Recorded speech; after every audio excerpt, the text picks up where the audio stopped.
আজকে আমি শশার একটা রেসিপি করব, তাই জন্য শশাগুলোকে প্রথমেই ধুয়ে মুছে নিয়েছি। এইবার আমি এগুলোকে ছাড়িয়ে কেটে নেব। শশাগুলো ছাড়ানো হয়ে গেছে, এইবার শশাগুলোকে আমি কেটে নেব।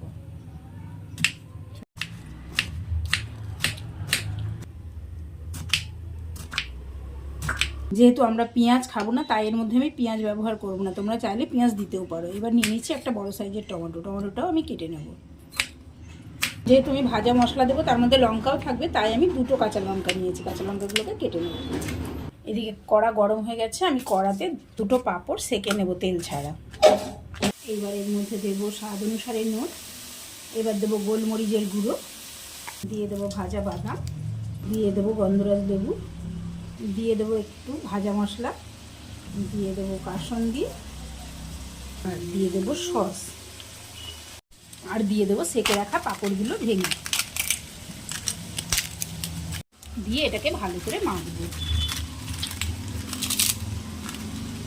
দেখো ফ্রেন্ড, শশা তো আমরা এমনি অনেক খাই, কিন্তু শশার এই চাটটা একবার বানিয়ে খেয়ে দেখো, খুব ভালো লাগবে।